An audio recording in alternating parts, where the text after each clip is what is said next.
नीलम cassettes दिशा हमर नमस्कार।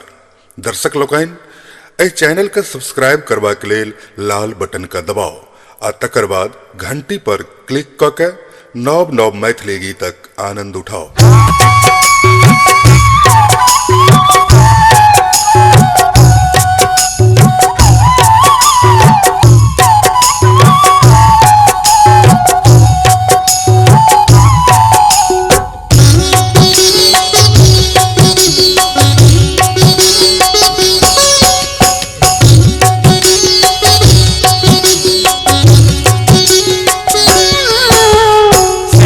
पीठ उच्चैठक देवी दुख समाय उबारो है। सिद्ध पीठ उच्चैठक देवी दुख समाय उबारो है। हारल थाकल शरण में एलौं, हारल थाकल शरण में एलौं, मैया अहाँ सम्हारो है। सिद्ध पीठ उच्चैठक देवी दुख समाय उबारो है। सिद्ध पीठ उच्चैठक देवी।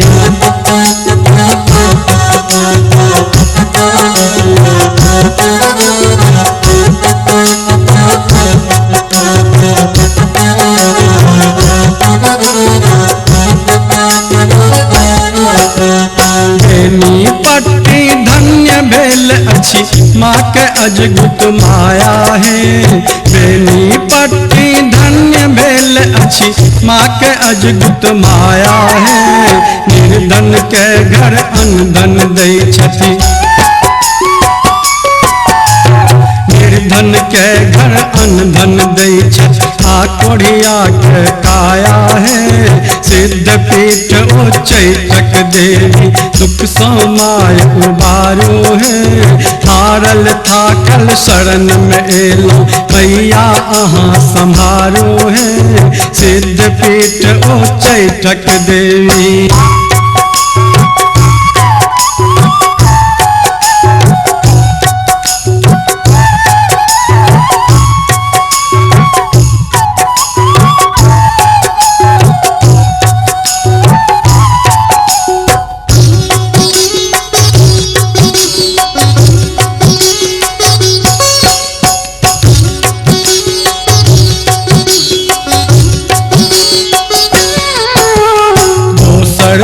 जब माँ उग्रतारा बन गाँव महिषी जाए है।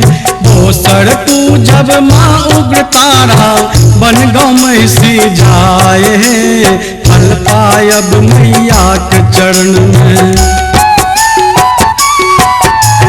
फल पायब मैया के चरण में माथा अपन झुकाए है। सिद्ध पीठ उच्चैठक देवी दुख समाय उबारो है।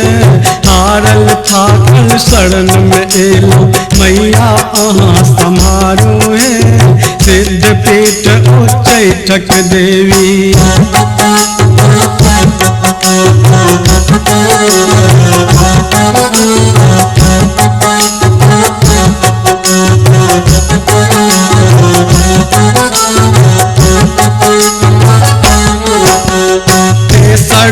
जब दुर्गा मैया डीहनवादा वासिनी है।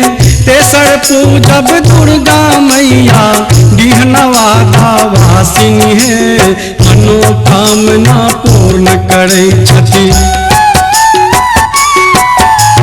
मनोकामना पूर्ण करै छथि जगदम्बा दुख हारिणी है। सिद्ध पीठ उच्चैठक देवी दुख समाय उबारो है। हारल थाकल शरण में एलौं, मैया अहाँ सम्हारो है। सिद्ध पीठ उच्चैठक देवी।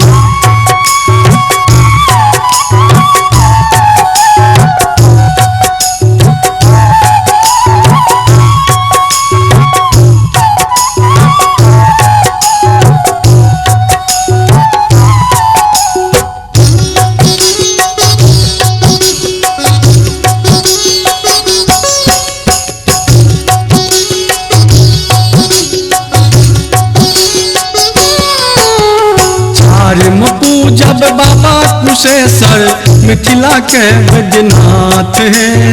चारिम पूजब बाबा कुशेश्वर मिथिला के वैद्यनाथ है। पार गंगा जल चढ़ा चंद्रमणि, पार गंगा जल चढ़ा चंद्रमणि, सब मिली हो सनाथ है। सिद्ध पीठ उच्चैठक देव उबारो है।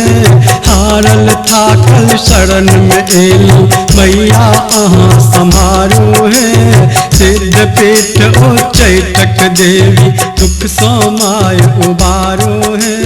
हारल थाकल शरण में एलो मैया अहाँ संभारो।